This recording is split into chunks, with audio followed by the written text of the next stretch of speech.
বিরোধীরা ইতিমধ্যেই সরব হয়েছেন এই সংবিধান সংশোধনী বিল যা আজ পেশ করতে চলেছেন কেন্দ্রীয় স্বরাষ্ট্রমন্ত্রী অভিষেক বন্দ্যোপাধ্যায়। তিনি বলছেন, সাংবিধানিক দায়িত্ব পালনের বদলে এই সরকার শুধুই ক্ষমতার সম্পদ আর নিয়ন্ত্রণ চায়। ক্ষমতার সম্পদ আর নিয়ন্ত্রণ চাইলেও তার জন্য কোনো দায়বদ্ধতা চায় না কেন্দ্রীয় সরকার। এই স্বৈরতান্ত্রিক মনোভাবে তীব্র নিন্দা করছি এক্স হ্যান্ডেলে পোস্ট করেছেন অভিষেক বন্দ্যোপাধ্যায়। কৃষক, শ্রমজীবী এবং দরিদ্রদের কোনো রকম সুবিধা দিতে ব্যর্থ এই সরকার জনবিরোধী, দেশ বিরোধী। এক্স হ্যান্ডেলে পোস্ট অভিষেক বন্দ্যোপাধ্যায়। আজ সংবিধান সংশোধনী বিল পেশ, লক্ষ্য অপরাধমুক্ত রাজনীতি, এমনই দাবি করা হচ্ছে সরকারের তরফ থেকে। তবে বিরোধীরা কিন্তু সরব হয়েছেন। তাদের মন্তব্য, বিরোধী শূন্য করতে চাইছে সরকার, যে কারণে এই ধরনের বিল আনা হচ্ছে। অভিষেক বন্দ্যোপাধ্যায় তিনিও সরব হয়েছেন। তিনি এক্স হ্যান্ডেলে পোস্ট করেছেন, সাংবিধানিক দায়িত্ব পালনের বদলে এই সরকার শুধুই ক্ষমতা, সম্পদ এবং নিয়ন্ত্রণ চায়। ক্ষমতা, সম্পদ এবং নিয়ন্ত্রণ চাইলেও তার জন্য কোনো দায়বদ্ধতা চায় না কেন্দ্রীয় সরকার। এই স্বৈরতান্ত্রিক মনোভাবে তীব্র নিন্দা করছি এক্স হ্যান্ডেলে পোস্ট অভিষেক বন্দ্যোপাধ্যায়। কৃষক, শ্রমজীবী এবং দরিদ্রদের কোনো রকম সুবিধা দিতে ব্যর্থ সরকার। এই সরকার জনবিরোধী, দেশ বিরোধী। গান্ধী এবং আম্বেদকরের আদর্শে গড়ে ওঠা ভারত এই ক্ষমতালোভী একনায়কদের কাছে আত্মসমর্পণ করবে না। এক্স হ্যান্ডেলে পোস্ট করেছেন তৃণমূল সাংসদ অভিষেক বন্দ্যোপাধ্যায়।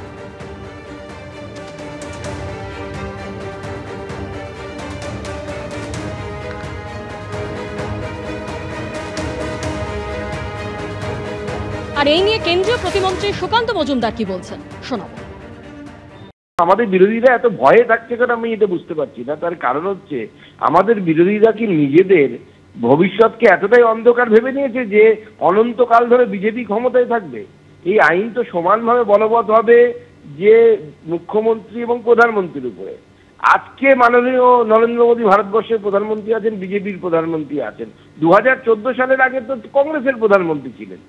স্বাভাবিকভাবে আমাদের বিরোধীরা এমন একটা জায়গায় পৌঁছে গেছে যে বিরোধিতা করতে হবে বলে বিরোধিতা করতে হবে। অপরাধী মুক্তকরণ আমার মনে হয় রাজনীতির অন্যতম একটি চাহিদা। বাংলার মানুষ বলুন বা দেশের মানুষকে, যদি সাধারণ মানুষ যারা আমাদের ভোট দান করেন তাদেরকেও যদি জিজ্ঞেস করেন, তারাও বলবেন ভারতবর্ষের রাজনীতি অপরাধ মুক্ত এবং অপরাধী মুক্ত হওয়া প্রয়োজন। পাড়ার ডগ শেল্টার থেকে দুর্গন্ধের সূত্র ধরে বেহালার পর্ণশ্রী ফ্ল্যাটে হানা স্থানীয় বাসিন্দা সহ একদল পশুপ্রেমীর। অভিযোগ, চরম অস্বাস্থ্যকর পরিবেশে কুকুর বিড়ালকে রাখা হচ্ছিল এই ফ্ল্যাটে।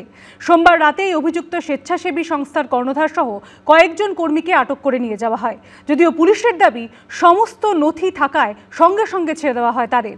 আর অন্যদিকে এই ঘটনায় পুরসভার ভূমিকায় প্রশ্ন তুলেছেন খোদ এলাকার কাউন্সিলর। পাড়ার ডগ শেল্টার থেকে বেশ কয়েকদিন ধরে দুর্গন্ধ ছড়াচ্ছিল। তা নিয়ে ক্ষোভে ফেটে পড়লেন বেহালার পর্ণশ্রীর মান্না পাড়ার বাসিন্দারা। ডগ শেল্টারের লাইসেন্স দেওয়ায় পুরসভার ভূমিকা নিয়ে প্রশ্ন তুললেন খোদ তৃণমূল কাউন্সিলর। কর্পোরেশনের এই অনলাইনে যে লাইসেন্স, কার জমিতে কে ঢুকছে, কে লাইসেন্স পাচ্ছে, এটা আফটার ইন্সপেকশন এটাকে পার্শ্ব করা উচিত। স্থানীয় বাসিন্দাদের দাবি, মাস দুয়েক ধরে এই বাড়ির নিচে ডগ শেল্টার রয়েছে। কয়েকদিন ধরেই দুর্গন্ধ ছড়ানোর পর সেখানে যান এলাকাবাসীরা। ডগ শেল্টারে পৌঁছতেই চক্ষু চড়ক গাছ। ঘরের মধ্যে মরে পড়ে রয়েছে কুকুর বিড়াল, সেই ঘরেই আবার জীবিতদের বাস। এক কথায় চরম অস্বাস্থ্যকর পরিবেশ। স্থানীয় বাসিন্দাদের অভিযোগ, এক স্বেচ্ছাসেবী সংস্থার শেল্টার হোম চালাচ্ছিলেন অরুণিমা রায় নামে একজন। সোমবার রাতে খবর পেয়ে ঘটনাস্থলে আসে পর্ণশ্রী থানার পুলিশ। অভিযুক্ত স্বেচ্ছাসেবী সংস্থার কর্ণধার সহ কয়েকজন কর্মীকে আটক করে নিয়ে যাওয়া হয়। মরা মরা কুকুর পড়ে রয়েছে, বাচ্চা কুকুর পড়ে রয়েছে, বিড়াল পড়ে রয়েছে, বডি সব ভেতরে ছড়ানো ছিল, বাইরে কিছু বডি পড়েছিল। আর এখনো ভেতরে আপনার সমস্ত পচা গলা সমস্ত জিনিস পড়ে রয়েছে। বডিগুলো ফ্রিজ আপ করা হয়েছে, পুলিশ নিয়ে গেছে, কিন্তু বাকি সব মানে বডি হ্যাঁ আছে, তাদের কোনো জল নেই, নোংরা অবস্থায় পড়ে রয়েছে, খাবার নেই। এটা শেল্টার, কুকুর বিড়াল নাকি এটা এনজিও চলে। হ্যাঁ, তো এনজিওতে এসে দেখি এখানে কুকুর মরে পড়ে আছে, বিড়াল মরে পড়ে আছে। ভিতরে যারা ঢোকে তারা দেখে যে পুরো দুর্গন্ধ, মানে দুর্গন্ধ ছেয়ে যাচ্ছে। একই জায়গায় বাচ্চা বিড়াল, জ্যান্ত বাচ্চা, মরা বিড়াল সব পাইল হয়ে পড়ে আছে, ব্যবসা করছে। এখনো ভর্তি বিড়াল কুকুর ভর্তি হয়ে আছে।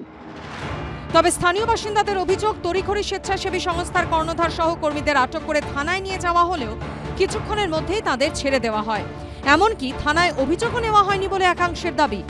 যদিও এ প্রসঙ্গে পুলিশ জানিয়েছে স্বেচ্ছাসেবী সংস্থার কাছে বৈধ ছাড়পত্র রয়েছে, সেই কারণেই কর্মীদেরও ছেড়ে দেওয়া হয়। মঙ্গলবার সকালে ঘটনাস্থলে আসেন 132 নম্বর ওয়ার্ডের তৃণমূল কাউন্সিলর সঞ্চিতা মিত্র। বাড়ির মালিকের পাশাপাশি পুরসভার ভূমিকা নিয়েও ক্ষোভ প্রকাশ করেছেন তিনি। কাকে আপনারা বাড়ি ভাড়া দিচ্ছেন? ল্যান্ডলর্ডকে তো চেপে ধরা উচিত। কুকুর এনে তারা হয়তো মৃত হোক বা বেড়াল তারা মৃত, তাদের সব কিছু নিয়ে এখানে হয়তো বডি নিয়ে এদিক ওদিক করে তাদের সাপ্লাই করা হতো। তবে কিসের উদ্দেশ্যে চালানো হচ্ছিল ওই শেল্টার হোম, সবটাই খতিয়ে দেখছে পর্ণশ্রী থানা। প্রবীর চক্রবর্তী ও অর্ণব মুখোপাধ্যায়ের রিপোর্ট, এবিপি আনন্দ, কলকাতা।